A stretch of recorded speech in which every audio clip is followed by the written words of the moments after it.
Estas imágenes pertenecen a uno de los hechos más escalofriantes que han ocurrido en los últimos años. Casi todos murieron envenenados. Cuando sucede la masacre del Templo del Pueblo de Jim Jones, es cuando la gente parece que se entera que hay algo que llamamos sectas, que no se entendía muy bien.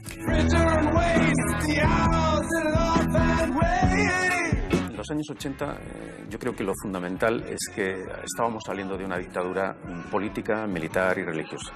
Permitía una apertura amplia a doctrinas muy diversas, ¿no? Algunos hasta tuvieron el acto sexual con adultos a las edades de 3, 4 años. Dice que ha mantenido con usted coito anal.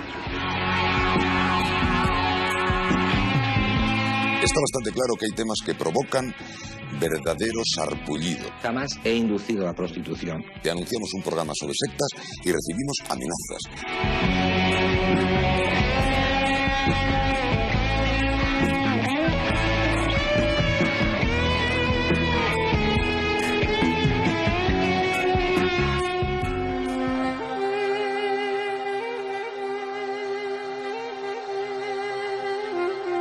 El estudio de las sectas no es ni más ni menos que la mejor vía posible para entender la fragilidad humana.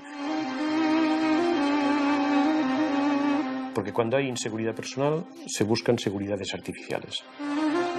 Ganas la voluntad de la otra persona, le tienes para todo, a las relaciones afectivos sexuales, para conseguir dinero, incluso para que dejes su vida en tus manos. De pronto llegaba la libertad religiosa. ¿Cuántas asociaciones religiosas tiene usted inscritas en su registro? La contestación fue 40.000. Tienden a tener un caldo de cultivo ahí de gente desesperada, que en nuestra sociedad hay mucha. Cuando la persona entra, si él protesta, le dicen tranquilo, cuando tengas más conocimiento ya lo entenderás.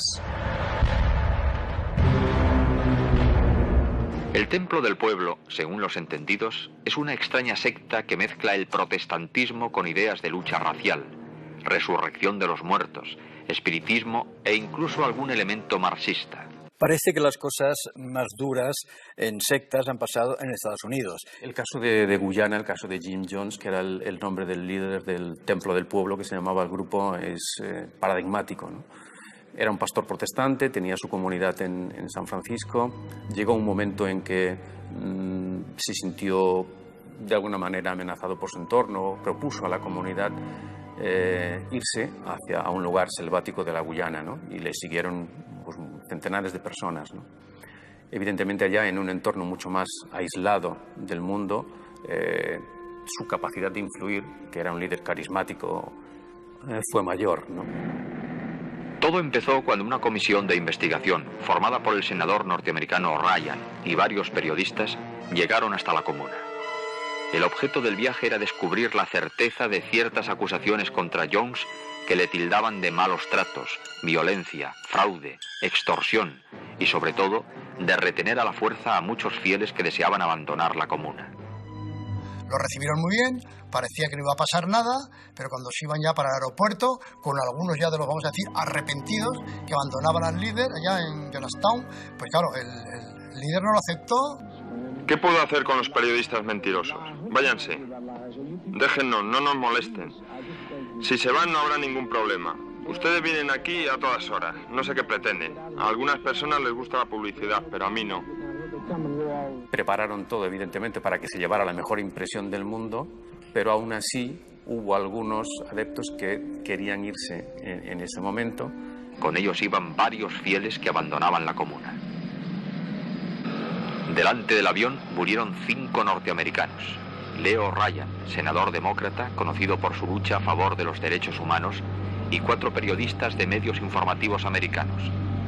Los mataron y esa avioneta no despegó nunca, ¿no? Claro, a partir de ese fenómeno, de ese hecho, entonces ya tenía sentido toda su paranoia, ¿no? Su paranoia ahora sí, ahora van a venir por nosotros, ¿no? Entonces montó la última noche que había preparado, ¿no? Me escondí entre los arbustos, tenía miedo. Oí hablar por el altavoz de lo bonito que era la muerte. Todo iba quedando en silencio. Me iba alejando, entonces escuché la voz de Jim Jones, que decía: madre, madre, madre. Después todo quedó en silencio y escuché un disparo. Primero murieron los niños bebiendo un refresco en el que se había disuelto cianuro. Luego los adultos y por fin Jones, al que sus adeptos llamaban el Rey. Los que se negaban a morir eran tiroteados.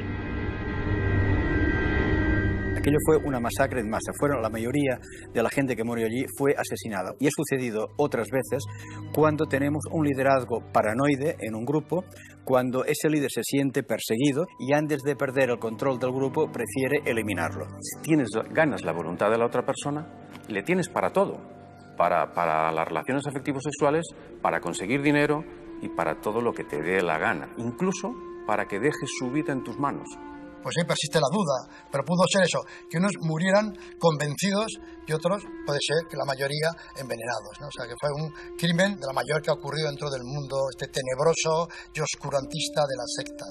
La gente, evidentemente, cuando está dentro de un grupo se cree que aquello es todo maravilloso, fenomenal y que lo que busca y encuentra es la felicidad y la salvación, pero nunca un final trágico como ese, ¿no?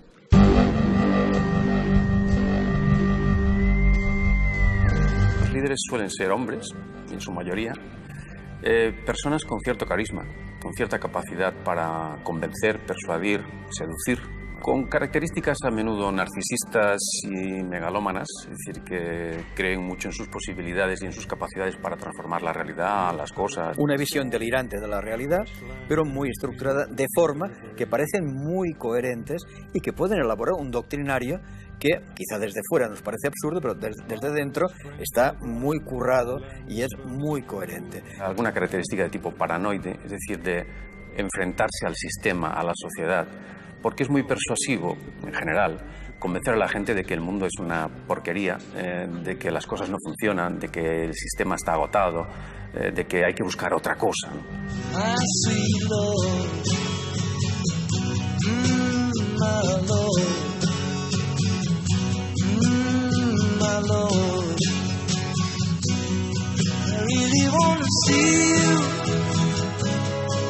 Era una época de una crisis de valores, también de una evolución, ¿cómo podríamos decir?, de una apertura a nuevos campos, ¿no?, a conocer lo desconocido.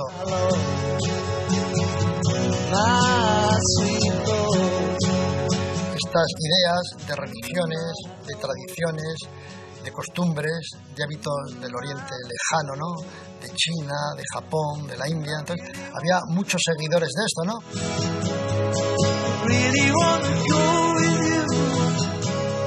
El pujante despliegue en el occidente de estos movimientos religiosos venidos del Oriente es fenómeno que desde hace tiempo está siendo estudiado por los sociólogos.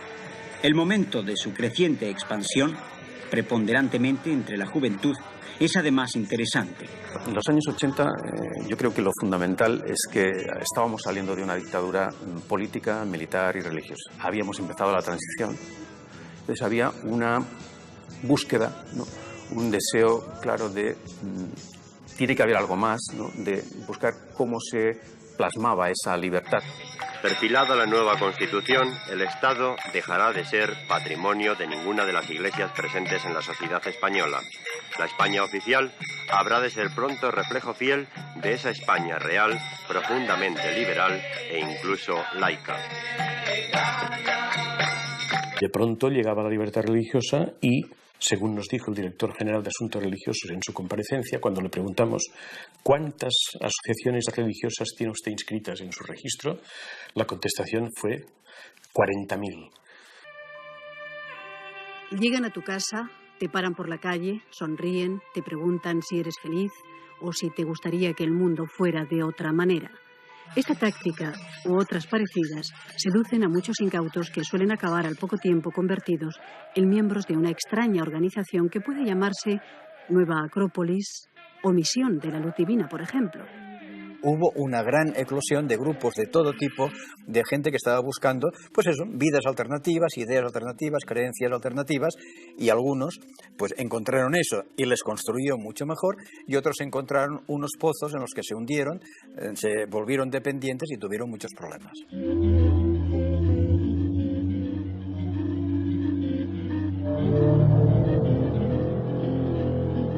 secta podíamos denominarlo a cualquier subgrupo religioso que rompe con la heterodoxia de un grupo mayor, ¿no? Pero una secta destructiva es aquel grupo totalitario, piramidal, que su fin es el poder y el dinero, que tiene la verdad absoluta y que exige a la persona toda su dedicación de tiempo y cuerpo. Utiliza estrategias de manipulación, coacción, control, abusivas, en definitiva, para persuadir a otro, para dominar a otra persona, con el objetivo de captarla para el grupo y someterla al grupo. Para mí eso es lo que define a una secta coercitiva, o sea, los métodos, nunca la doctrina.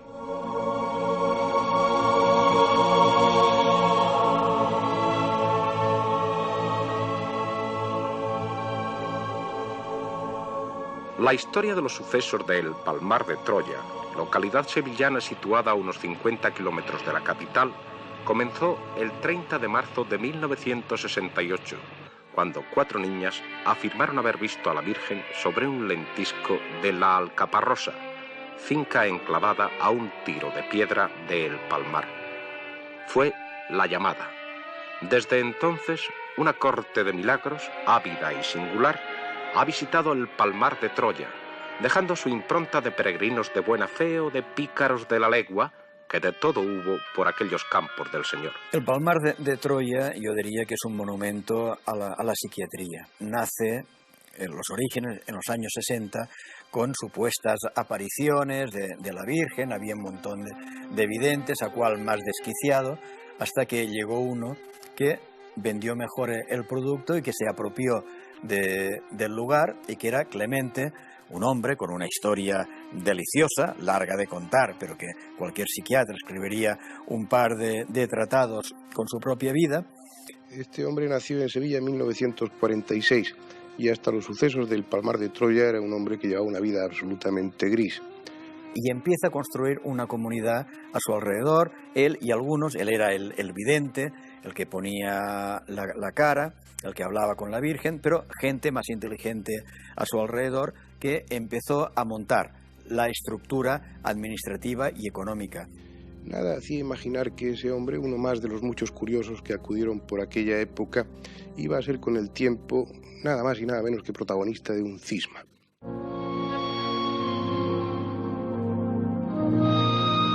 Es un ejemplo de lo que era la secta en el sentido tradicional del término, que era un grupo que dentro de un grupo amplio defendía unas posiciones que el grupo amplio consideraba heterodoxas, y entonces cortaba. Sencillamente es salvar la Iglesia Católica Apostólica y Romana.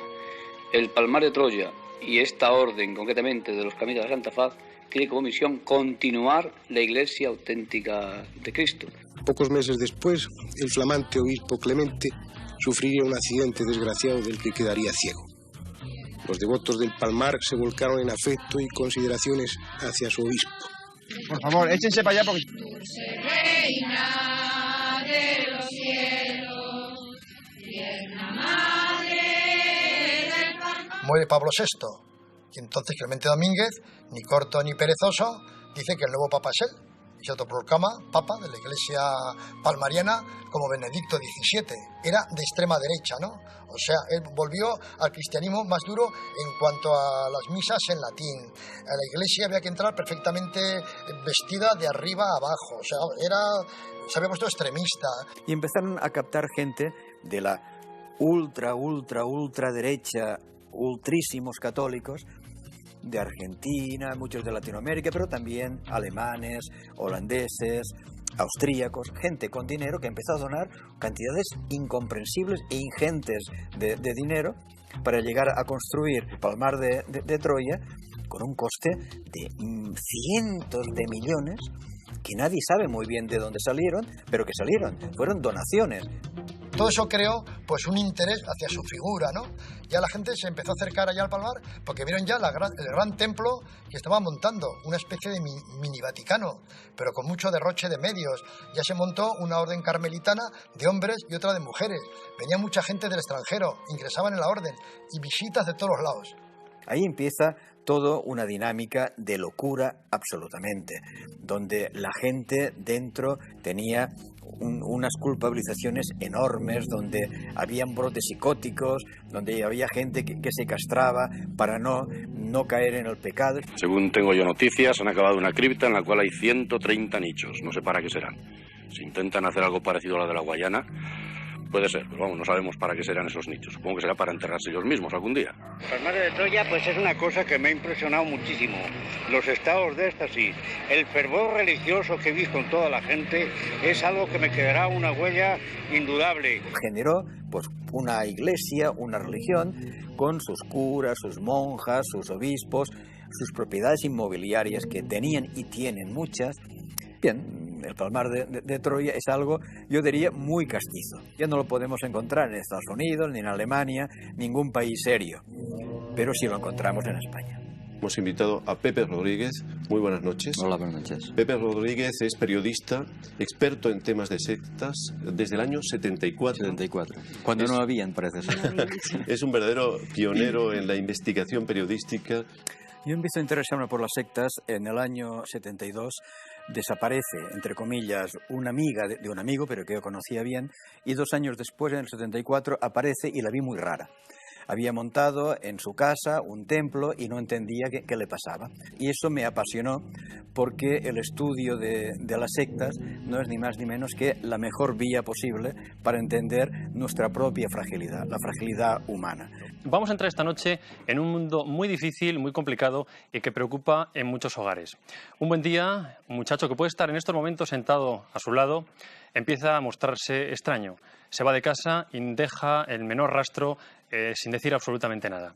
Es un adolescente cualquiera que ha tomado contacto con las sectas religiosas. Estos documentos son parte de la propaganda de captación y de instrucción de la secta Niños de Dios, una de las más peligrosas que existen. En nombre de la Biblia se convence a las prosélitas de la necesidad de repartir paz y amor al mundo entero. Sin demasiados problemas y tras quedar atrapadas bajo los efectos del control mental adecuado, las adeptas de los Niños de Dios ejercerán la prostitución de lujo para enriquecer las cuentas de sus mentores. Lo más destacado de Niños de Dios es que la estrategia, digamos, bandera para ellos era por el sexo hacia Dios, ¿no? Es decir, que era a través del flirteo y de la relación erótico-sexual captar a nuevos adeptos, ¿no? Y todas las publicaciones que el líder hacía y tal eran explícitamente inducidas a que las chicas, sobre todo, fueran, digamos, pecetitas, como decían ellos, para captar a través del sexo a nuevos adeptos, ¿no? La secta fue fundada en California en los años 60 por David Berg, alias Moisés David, alias Mo, antiguo pastor protestante que inició su misión evangelizadora entre las comunidades hippies. Sin embargo, con el paso del tiempo, Moisés David se alejó de los textos sagrados para crear una doctrina propia, las llamadas Cartas de Mo. Un hombre que tenía un perfil mitómano, un perfil narcisista, como buena parte de los fundadores de sectas, con un trastorno delirante y, por tanto, se convierte en una máquina de abusar, una máquina de manipular. Empezaron pequeñas comunidades, se fueron agrandando y se fueron extendiendo por todo el mundo en una dinámica que fue común a muchísimas sectas. La crítica principal de este grupo y fundamentada es porque defendían el amor libre. Lo que sí tenían claro era libertad sexual absoluta y permitían que 2 menores de 10 años o de 12 años mantuviesen relaciones sexuales. Algunos hasta tuvieron el acto sexual con adultos a las edades de 3, 4 años y era una cosa normal de compartir tu amor con los demás. Entonces, entre nosotros mantenemos relaciones promiscuas, todos con todos, ¿no? Y si es preciso, pues las voluntarias pueden salir pues a vender su cuerpo con otros, pero haciéndolo pues como un servicio a Dios. O sea, simplemente como un apostolado para conseguir limosnas para esta organización. Claro, al empezar a captar gente y abandonar sus hogares, esta organización de Niños de Dios, pues empezaron también las denuncias. La operación de la Policía Autonómica Catalana se ha llevado a cabo en 2 torres situadas en los municipios barceloneses de Castellar del Vallès y Collbató. Hasta el momento han sido detenidas 10 personas de distintas nacionalidades, miembros de la secta Niños de Dios, según fuentes policiales. 22 menores, entre los que se encuentran 2 bebés y que convivían con los adultos detenidos, han pasado a disposición del juzgado de menores. Algunos de los niños, hijos de seguidores de la secta, que han pasado a disposición del juzgado, habían sido separados de sus padres por los dirigentes del grupo. Viven, eso sí, en comunidad muy cerrada. Los niños, no sé ahora, no estaban escolarizados. Teníamos niños en edad escolar y que teníamos una profesora titulada y que ella era la que se encargaba de llevar la escuela de niños en edad escolar.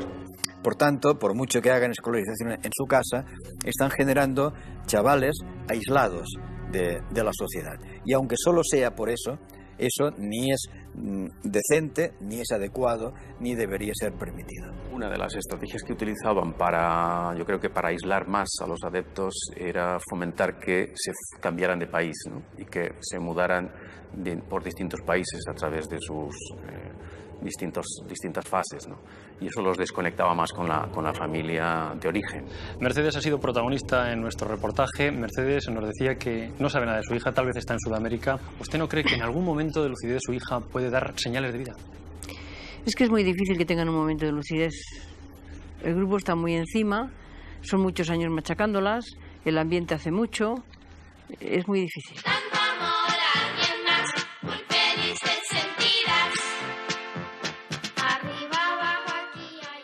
En sus actos, los miembros de la secta exhibían vídeos como este, dirigido a un público infantil. Y entonces nosotros empezamos a luchar contra esto, pero llevaba 2 meses yendo con ellos y ya no hubo nada que hacer.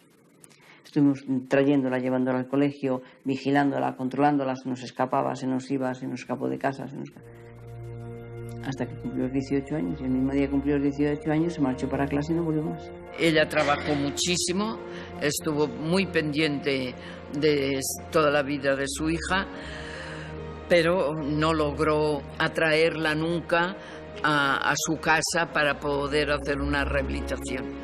Un día hace 12 años llegó a casa enganchada al más inofensivo de los pósters. La lámina acabó por dominar la pared de su dormitorio. Otro día salió camino del colegio y ya no volvió. En su maleta itinerante solo se llevó aquel póster. Moisés David, el todopoderoso líder de Niños de Dios, la había captado para su familia del amor.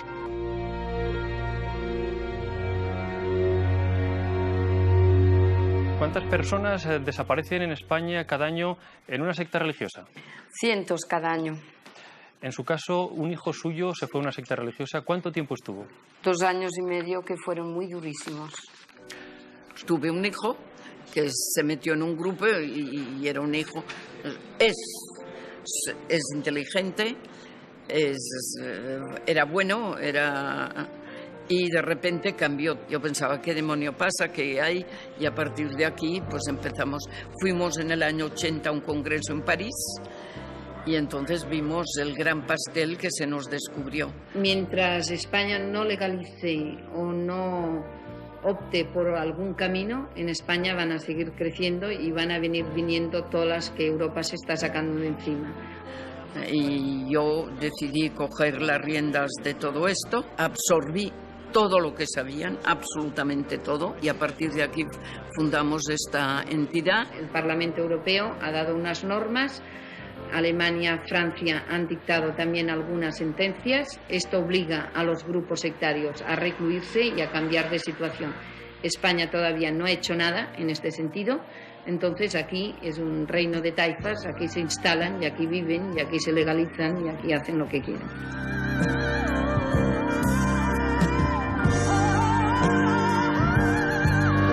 Hare Krishna, cienciología, Guru Maharaji, meditación trascendental, Soja Yoga, todo es lo mismo, con distinto lenguaje, con distinta concepción, con distinta organización, pero todo es lo mismo. Encontrabas impotente. No había ningún juez que te apoyara, ninguna policía que te apoyara, hasta el cabo de mucho tiempo, que sí, que empezamos a conectar aquí con los Mossos de Escuadra, con la Policía Nacional. Cuando nosotros contábamos lo que pasaba, nos miraban con una cara de decir, pobre mujer, no sabe lo que dice, paciencia. Y no es paciencia, es grave. En junio de 1984, una orden judicial llevó a la Policía Autonómica hasta 11 locales que CEIS tenía repartidos por Barcelona. Cuando los agentes cruzaron este umbral, nadie podía llegar a sospechar el gran número de dificultades que conlleva la lucha legal contra las denominadas sectas destructivas. No se habían producido muchos casos de sectas en España y entonces, mientras no se producen ciertos delitos, pues la justicia, lógicamente, no hace hincapié en ellos, ¿no? Y entonces era, pues, podemos decir, pues, una delincuencia nueva que se estaba implantando en España.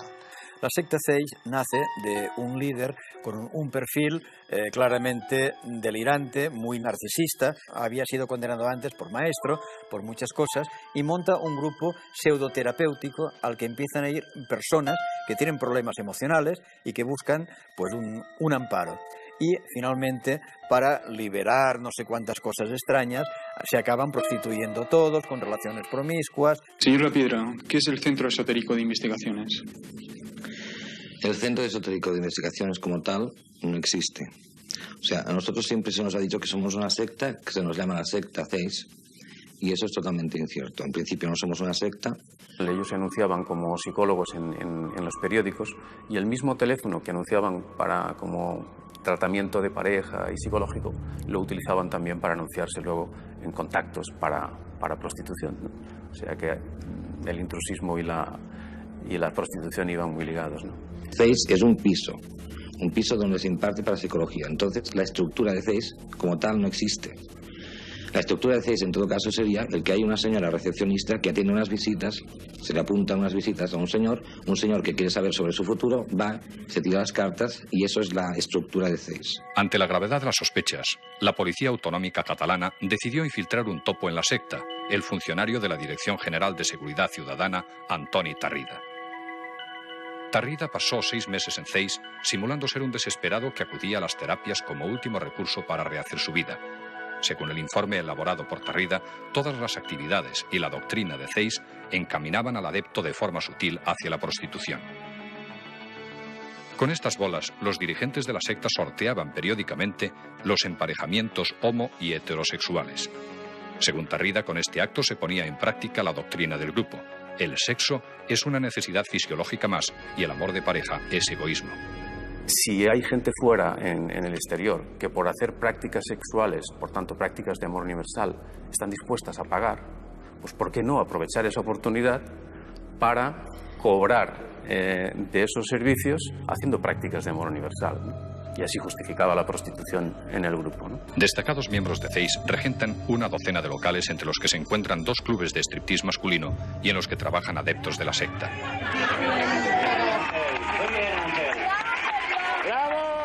Jamás he inducido a la prostitución, y eso por supuesto está por comprobar, y confío en que el juez sabrá hacer justicia, por supuesto. Yo he practicado, pues, el amor libre, por ejemplo. He tenido mis parejas, en la actualidad estoy casada, y nada de ello lo relaciono con prostitución. El gurú de la secta CEIS, Vicente Lapiedra, resulta condenado a 7 años de prisión por proxenetismo, al igual que sus compañeros Ricardo Clavero, Manuel Gómez Cabero y José Luis Isern. También se les condena por intrusismo profesional con 3 años de prisión para Lapiedra y 2 años para cada uno de los restantes procesados. Para que se pueda intervenir judicialmente tienen que haber evidencias claras. Y aquí tenemos varios problemas. Primero, que la gente puede ser afectada o puede ser testigo y no tener ninguna evidencia. Y luego, investigar en el ámbito de las sectas tiene su complejidad, igual que investigar en el ámbito del terrorismo. Tenemos una excelente policía en España para investigar terrorismo y delitos complejos.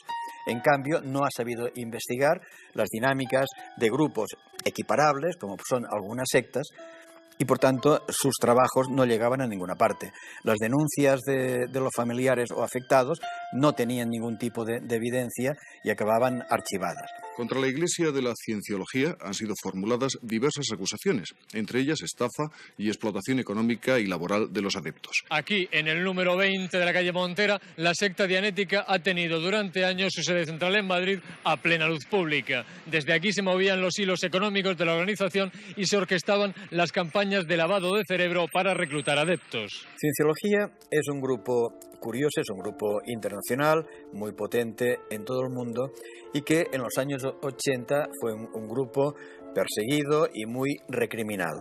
Habían muchas denuncias, abusos económicos y una situación interna muy coaccionante. La llamada Iglesia Cienciológica, con sede para Europa en Copenhague, Dinamarca, y cuyas principales filiales en España son Dianética y Narconon, fue fundada en Estados Unidos hace 22 años por un presidiario relacionado con la droga, William Benítez, asociado con el médico estadounidense Ronald Hubbard. Una persona que había sido herida empieza a escribir en torno a su recuperación y empieza a mezclar conceptos psicoanalíticos con cosas más esotéricas y saca algún libro.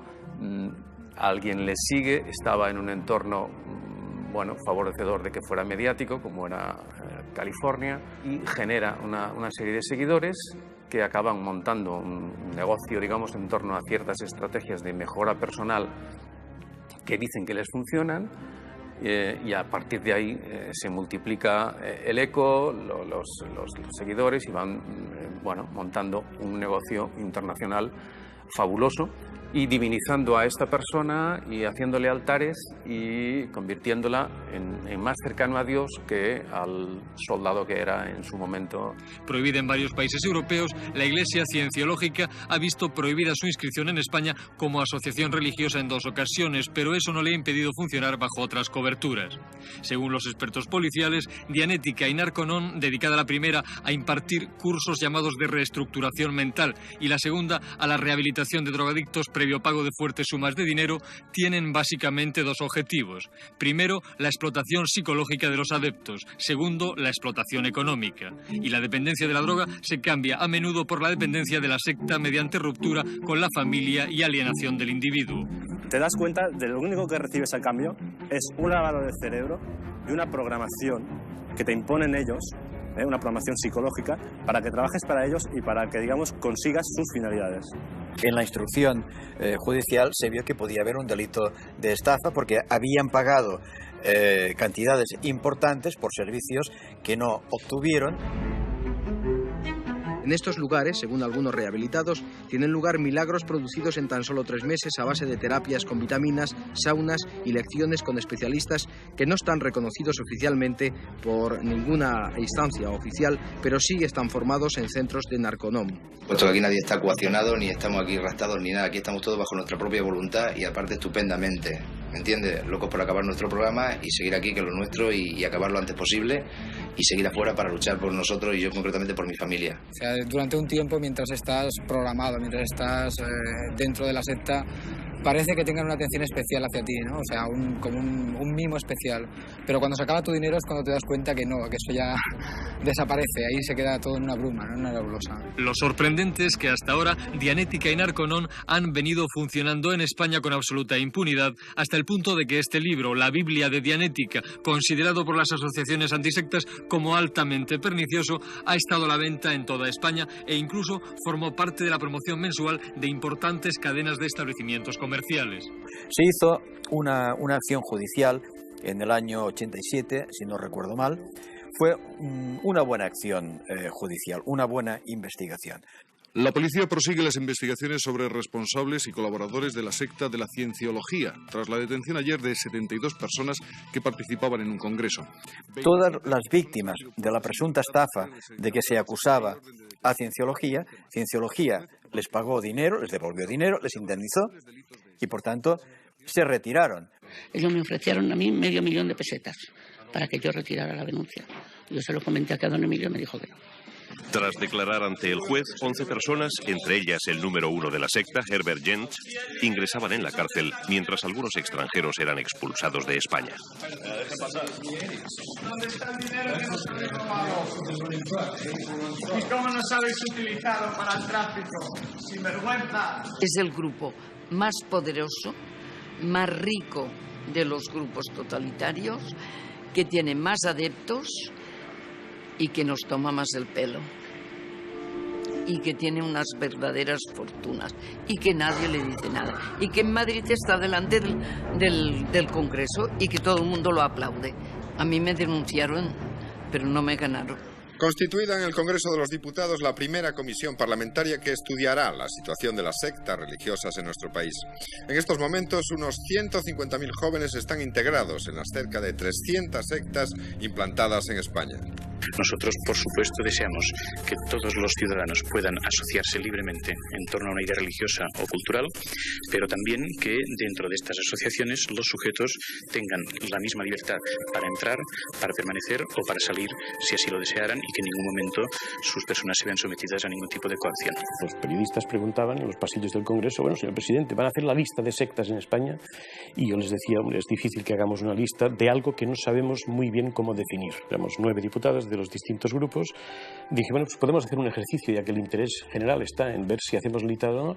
Vamos a probar de hacer un listado. A ver, empiece usted, señor diputado. El señor diputado dijo un par de nombres. Yo apunté. El señor diputado dijo un par de nombres. Otro dijo un nombre. Hasta que alguien dijo un nombre que suscitó una extrañeza. Hombre, no va usted a decir que esto no es secta. Y entonces fue cuando yo dije, ven ustedes el problema que tenemos. Al quinto o sexto nombre ya hemos tenido una sospecha de que alguien se estaba pasando, calificando al grupo tal, nombre que no voy a decir, por supuesto, como secta. Por tanto, vamos a ser tranquilos y serenos y vamos a intentar hacer lo que es nuestro objetivo, que es estudiar. Esa comisión, ¿qué conclusiones sacó? ¿A qué punto llegó? Fue un trabajo amplio durante 10 meses aproximadamente y, por resumirlo en unas palabras, llegó a una primera conclusión de tipo teórico, según la cual en un régimen de libertades democráticas es imposible establecer ningún tipo de catálogo de sectas y mucho menos una ley de sectas. Las sectas se sitúan dentro del amplio campo de las libertades, muchas veces en su límite, y algunas veces traspasan ese límite. La Comisión Parlamentaria yo creo que hizo un buen trabajo y un gran trabajo, que era dar fe pública desde el sistema político de que existía un problema. En sus 16 medidas lo que proponía era eso, hay cosas a hacer y que cada uno haga su parte. Lo interesante de un sistema democrático y constitucional es que las libertades no son absolutas, sino que las libertades son máximas en equilibrio. Y por tanto, una libertad puede limitar a otra, y ahí hay siempre una tarea de interpretación constitucional muy delicada, ¿no?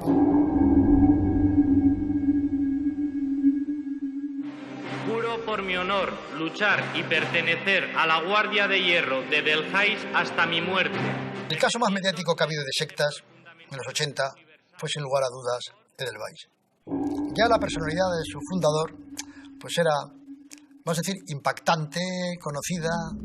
Eddie era un tipo atractivo, un tipo simpático, que tenía una estructura delirante, y él se creía que quería proteger a los menores del mundo de los adultos. Pero, claro, junto a ese delirio, que ya sería grave porque los aislaba, estaba el de promocionar relaciones homosexuales entre todos ellos, y también por parte de adultos con menores. Esta era la parte no admisible. Yo entré con 12 años en Edelweiss. Y desde los 12 años, además en unas circunstancias familiares, que ahora mirándolo desde otra perspectiva, evidentemente veo que fueron favorecedoras para mi manipulación. Sin padre, Eduardo González Arenas se convirtió en un segundo padre para mí. La adolescencia y juventud es clave. Porque la persona está buscando, ¿no? Está a la expectativa, está necesitando acogerse a una verdad, algo más sólido, ¿no? Darle certidumbre a su vida. Un día que estaba en un parque, alguien le abordó para invitarle a una aventura, formar parte de un grupo de montaña. En casa estaban encantados con aquellas acampadas de fin de semana que le convertían en un chico sano, alejado de peligros como la droga. Contactar con personas que dicen tener una sabiduría superior, todos esos factores de atracción lo hacen a la persona más interesada en el tema, ¿no? No podía entrar todo el mundo en el grupo. Por supuesto tenían que ser niños, y de 12 a 13 años. Tampoco podían entrar negros, ni mujeres, ni feos, ni gordos. Y decía eso, que iba a haber como una instrucción militar, donde todos iban a ser camaradas, donde iban a compartirlo todo, y donde encima pues estaban condenados, afortunadamente, a un mundo mejor, porque él era el príncipe Alén, príncipe que procedía del planeta Nazar, un planeta que subsistiría cuando desapareciera la Tierra, cuyo fin era inminente, y donde ellos podrían ser felices y vivir ya de por vida. ¿No es cierto que usted se ha presentado en alguna ocasión como un emisario del príncipe Alán? Jamás. Y además creo que ningún niño español se lo habría creído. A mí me ha obligado a prostituirme. Eddie vivía del dinero que que le dábamos todos. Entonces, a la guardia les exigía que consiguiese más dinero, les había que conseguirlo como fuese, robando, trabajando, como fuese. No todo eran excursiones por la montaña. También se estaba poniendo en marcha el negocio de prostitución infantil. Según los testimonios, los chicos viajaban a Canarias con billetes a nombre de un monitor llamado Garrido. Una vez en Las Palmas, los niños eran distribuidos por chalets para mantener relaciones sexuales con todo aquel que Eddie dispusiera. Pero al fin, todo se desveló y tuvo lugar el juicio más sonado de su época. Se ha humillado a esos niños y se les ha deformado. Ha habido y hay, como nos han dicho, secuelas que serán quizás irreparables en los menores. Ya conocemos la sentencia oficial y confirma lo que habíamos dicho antes. Son 18 años de prisión efectiva para Eduardo González Arenas. A los 6 años ya salió a la calle, gracias a buena conducta, sanciones penales y demás, pero siguió con esto, solamente que en vez de estar en Madrid, llevó su campo de acción a Ibiza, donde quiso retomarlo otra vez a nivel nacional. Pero ya le duró poco, porque uno de los miembros que había tenido y que desertó, empezó a chantajearle. Era un hombre que una vez y otra y otra y otra hubiese hecho lo mismo. Estos perfiles son muy previsibles. Y un día se lo dijo de Eddie, tú vas a acabar, una de tus víctimas te va a matar. Eduardo González Arenas, de 51 años, fue asesinado anoche cuando un joven le seccionó el cuello con un cuchillo. Todo ocurrió en una heladería de Santa Eulalia, Ibiza, ante la mirada de numerosos testigos que presenciaron cómo, tras una breve conversación, el presunto asesino clavaba el arma en el cuello de la víctima.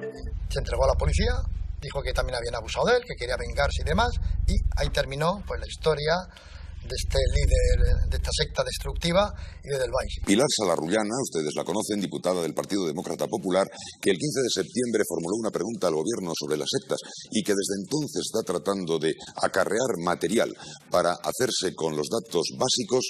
También ella, escúchenla, véanla, ha recibido amenazas. Estoy tremendamente preocupada por dos cosas. Una, porque veo que me he metido en un mundo casi de obsesión, casi es un mundo tenebroso. Y luego, pues porque incluso he recibido amenazas personales para que deje esto. Fue ella la que sacó el tema en el Pleno, lo volvió a sacar cuando ella quedaba insatisfecha con las respuestas del gobierno, insistió en la creación de la comisión y gracias a esa insistencia finalmente se pactó la comisión de estudio. Por tanto, puede decirse que la comisión de sectas es de su autoría. La secta Iglesia de la Cienciología, cuya dirección y organización ha sido desarticulada recientemente en nuestro país, tenía en su poder un informe con datos personales del juez que investiga sus actividades, de la diputada Pilar Salarrullana y del periodista de la revista Interview, José Rodríguez. En relación con este caso de espionaje a las personas, ha sido detenido un súbdito norteamericano y han sido abiertas diligencias contra otros 3 individuos. Un informe semanal hablando de una secta y donde pusieron una lista de personas a suprimir. Y entre ellas estaba mi madre. La reacción fue inmediata. El ministro del Interior le llamó por teléfono y le dijo: mira, estábamos barajando el tema de ponerte escolta ya sin lugar a dudas. El término supresivo significa para los cienciólogos alguien peligroso para su secta. Entre los documentos hallados por la policía figura una lista de aquellos de quien hay que defenderse: el rey, el presidente del gobierno, ministros, jueces, medios de comunicación, dirigentes políticos, bancos y policías. Si es que yo hasta ahora datos oficiales tengo muy poco, lo que tengo es lo que me llama la gente y me está agobiando la cantidad de gente involucrada que hay en esto, o para aprovecharse o para ser perjudicada. Estaba siempre en los medios, no porque fuera una mujer que buscara protagonismo, sino porque realmente estaba muy preocupada. ¿Cómo suelen hacer esta labor de captación? ¿Cómo lo hacen? Ya te he dicho también que los métodos son distintos. Varían. Sí, varían. Pero es poquito a poco. Hablaba mucho con la gente por la calle, por todas partes, era muy abierta, una gran política a ese nivel. Y le contaron cosas, le contaron experiencias y empezó a alucinar de que esto estuviese pasando. A ella le cambió del todo la vida. Fue de una vida dentro de la política más o menos anónima a estar en todos los medios de comunicación, recibir llamadas continuamente de prensa, televisión, de gente de afectados, desesperados. Era una avalancha. Pilar tuvo pues amenazas, como tuvo todo el mundo que se metió con las sectas, pero perdió como mínimo un par de demandas civiles y eso le costó dinero además. Pilar, en su entusiasmo, pues decía cosas que algunas sí eran ciertas pero que no podía probar y otras pues era dudoso. La víctima te cuenta su versión, lo cual no implica que eso sea cierto o que esto se pueda probar. Tanto a la hora de hablar hay que ir con mucho cuidado. ¿Y a usted no lo han captado para formar parte de una secta? Lo han intentado todo, pero de momento no lo han conseguido. Pilar Salarrullana es diputada del CS, yo diría que es una mujer que le está echando un par de narices a este asunto. Le siguen amenazando, yo doy fe de que usted va protegida, lleva escolta. Sí, me siguen amenazando casi de otra manera que al principio. Le amargaron absolutamente la vida, porque no tenía protección jurídica y se la comieron viva. Hizo 2 libros, lo pasó muy mal, estuvo todo el día de querella en querella y esto es insoportable.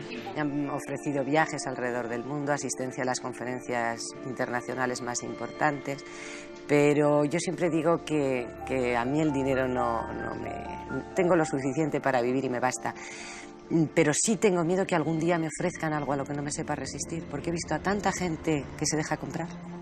En el momento en que dejó de ser parlamentaria y fueron ya a por ella con un juicio tras otro, entonces sí. Entonces ya se sintió sola porque es que no tenía apoyo ya. Y llegó un momento en que entre el dinero gastado y el agotamiento mental, y que ya se dedicaba, ya estaba en otros temas, pues lo dejó.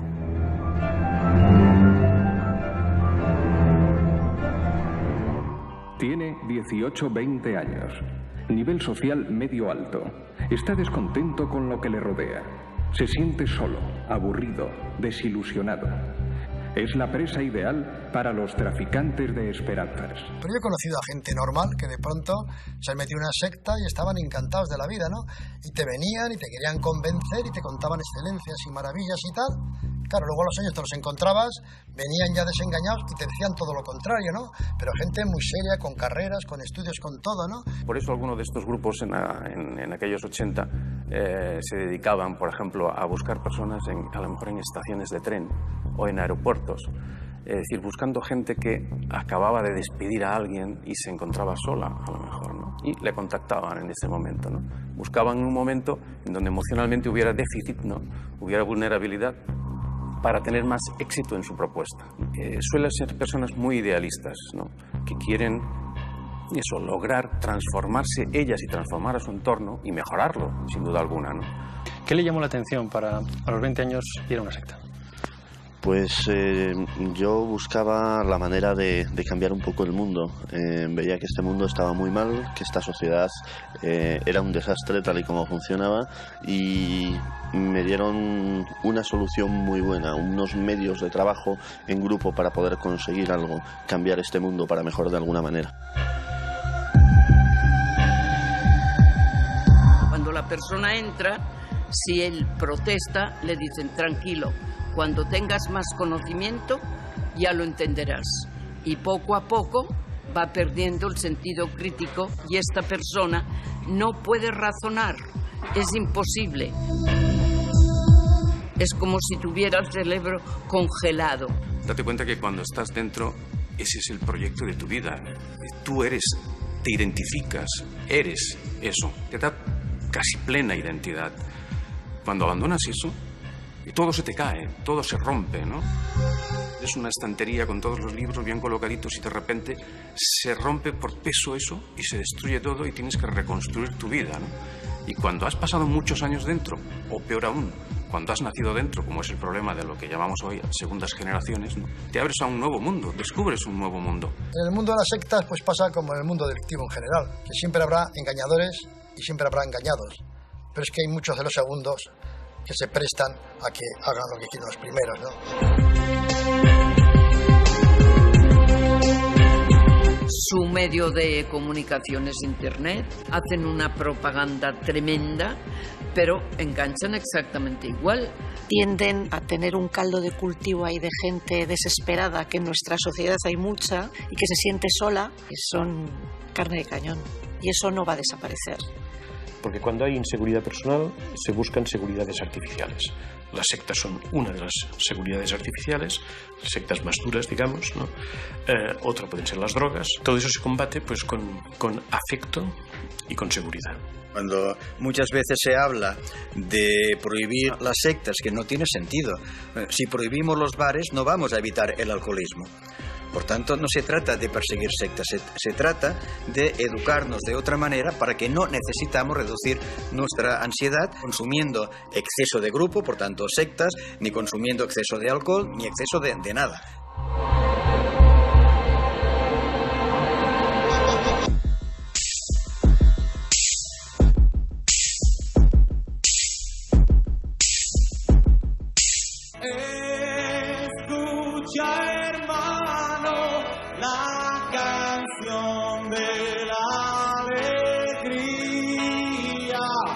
Este hecho significa la participación en un destino común con el resto de los países de Europa Occidental. Yo tuve el sentimiento de que arrancaba una época nueva.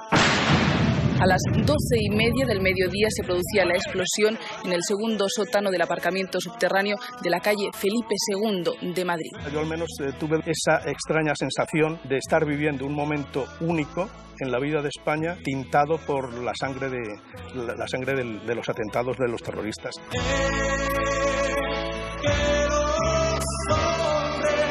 Europeístas. Europeístas.